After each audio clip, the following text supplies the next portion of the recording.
প্রশ্ন, সিয়াম অবস্থায় ইনজেকশন নেওয়া যাবে কি? উত্তর, যেসব ইনজেকশন খাদ্য হিসেবে ব্যবহৃত হয় না সেগুলো সিয়াম অবস্থায় রোগ মুক্তির জন্য গ্রহণ করা যাবে।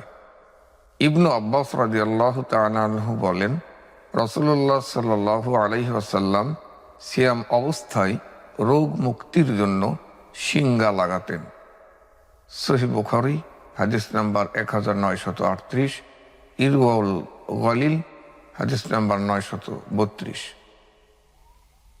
আনাস রাদিয়াল্লাহু তাআলা আনহু বলেন, রাসূলুল্লাহ সাল্লাল্লাহু আলাইহি ওয়াসাল্লাম বলেন, প্রথমে তিনি সিয়াম অবস্থায় শিঙ্গা লাগাতে নিষেধ করতেন, কিন্তু পরে আবার রাসূলুল্লাহ সাল্লাল্লাহু আলাইহি ওয়াসাল্লাম অনুমতি প্রদান করেছেন।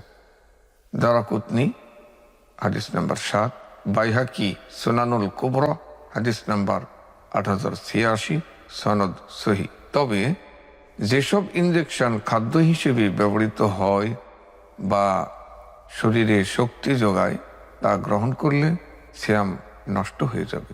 সুতরাং আমরা সিয়াম অবস্থায় ইনজেকশন নেওয়ার ক্ষেত্রে অবশ্যই তা জেনে বুঝে আমরা গ্রহণ করব।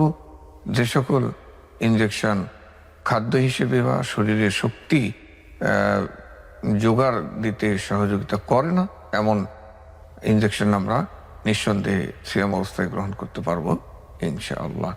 আল্লাহ আমাদেরকে সহিভাবে সিয়াম পালনের তৌফিক দান করুন এবং সিয়াম অবস্থায় আমাদের রোগ মুক্তির চিকিৎসার জন্য সর্বোত্তম মাধ্যম ব্যবস্থা গ্রহণ করার তৌফিক দান করুন। আমিন। আসসালামু আলাইকুম ওয়া রাহমাতুল্লাহি ওয়া বারাকাতুহু।